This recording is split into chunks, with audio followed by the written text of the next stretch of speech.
பொட்டம்பான் உயிருடன் புலனாய்வுத்துறை முன்னாள் போராளிகள் வெளிப்படை.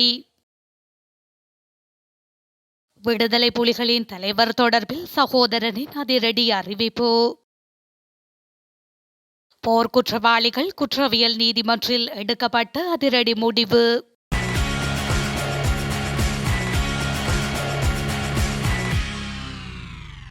விடுதலை புலிகள் அமைப்பின் புலனாய்வுத்துறை பொறுப்பாளர் பொட்டு அம்பான் உட்பட பல முக்கியஸ்தர்கள் தற்போது ஓரிடத்தில் மறைந்து வாழ்ந்து வருவதாக கூறப்பட்டு வரும் கதை தொடர்பாக அறிக்கை ஒன்றை விடுதலை புலிகள் அமைப்பின் புலனாய்வு பிரிவினர் வெளியிட்டுள்ளனர்.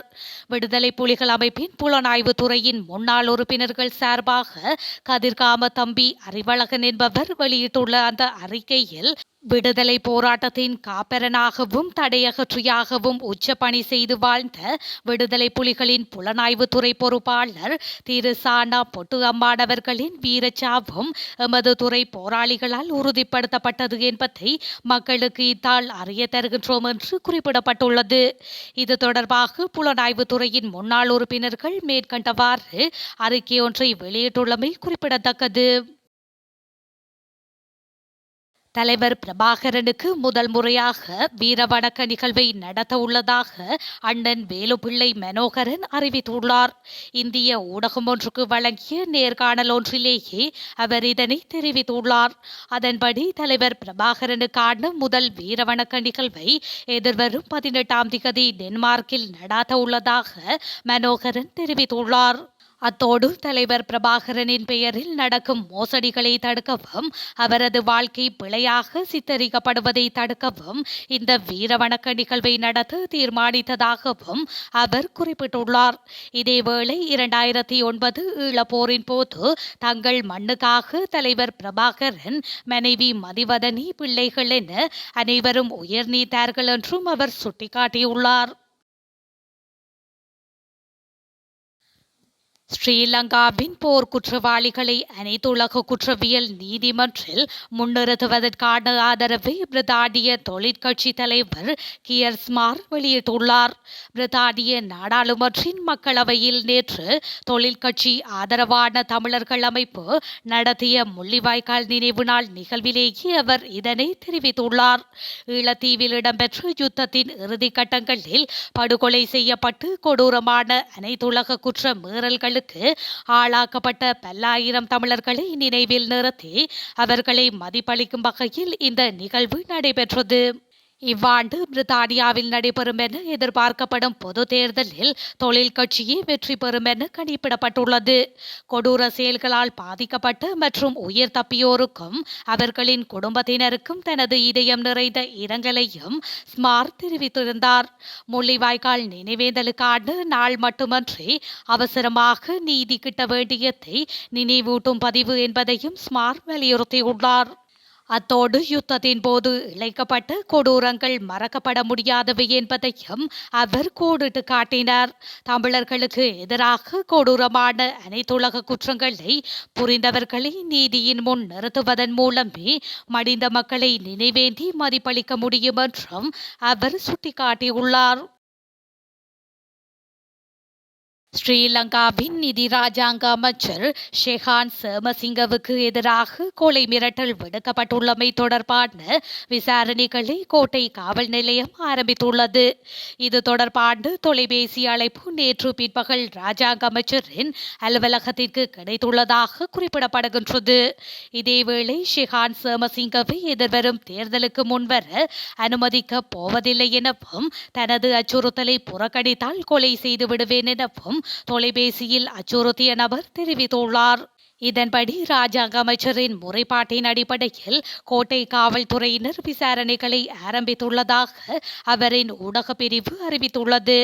இதேவேளை ஹம்பரண பிரதேசத்தில் ஊடகங்களுக்கு கருத்து தெரிவித்த ஷெஹான் சேமசிங்க முதலில் அதிபர் தேர்தலை நடத்திவிட்டு பின்னர் எஞ்சிய தேர்தல்கள் நடாத்தப்படும் என அதிபர் ரணில் அறிவித்துள்ளதாக தெரிவித்தமை குறிப்பிடத்தக்கது.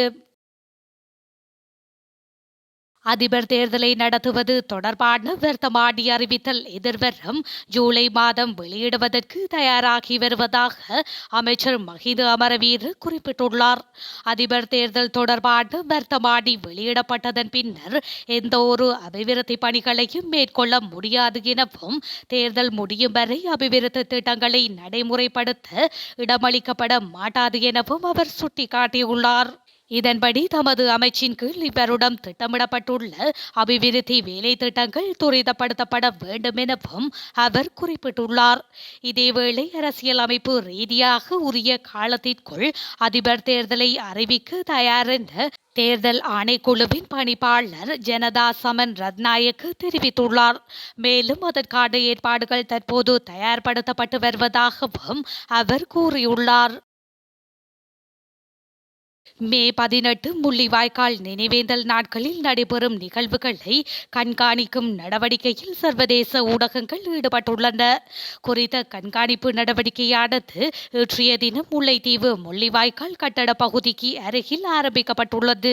மே மாதம் 18ஆம் தேதி பொதுமக்கள் அழைப்பு தினமாக தமிழ் மக்கள் அனைவரும் பல கெடுபிடிகளுக்கு மத்தியில் இறந்த மக்களுக்கு அஞ்சலி செலுத்தி வருவது வழக்கமான செயற்பாடாக மாறியுள்ளது. இதனை அடுத்து மே மாத ஆரம்பத்திலிருந்து மக்கள் முள்ளிவாய்க்கால் கஞ்சி காட்சி வழங்கி வருகின்றனர்.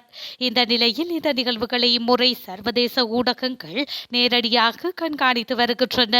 இந்த நிலையில் குறித்த வேலைகள் முள்ளிவாய்க்கால் முக்கிய நினைவிடங்கள் மற்றும் தடய பொருட்கள் ஆகியவற்றை சர்வதேச ஊடகத்தினர் நேரடியாக கண்காணித்து வருகின்றனர்.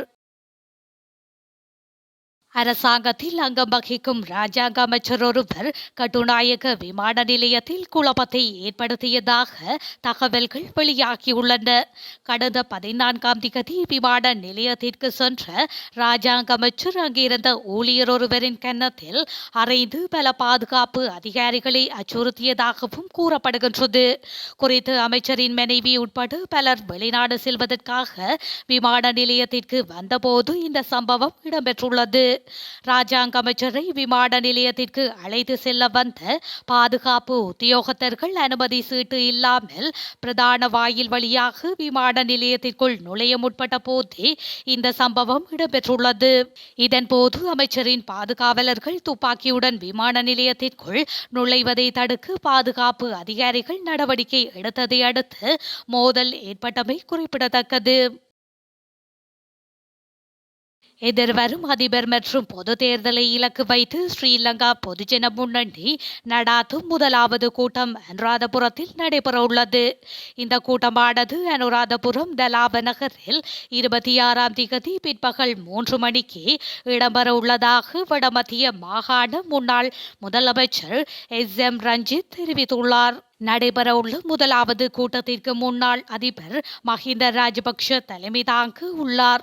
இந்த கூட்டங்கள் தேர்தலை இலக்கு வைத்து நாடு முழுவதிலும் தொகுதி வாரியாக நடாத்தப்பட உள்ளன. இந்த கூட்டத்திற்கான ஏற்பாட்டு நடவடிக்கைகள் வெற்றிகரமாக மேற்கொள்ளப்பட்டு வருவதாக வடமத்திய மாகாண முன்னாள் முதலமைச்சர் தெரிவித்துள்ளார். இளைஞர் மகளிர் பிரிவு உள்ளிட்ட பல்வேறு தரப்பினரும் இந்த கூட்டத்தில் பங்கேற்க உள்ளதாக ரஞ்சித் மேலும் தெரிவித்துள்ளார்.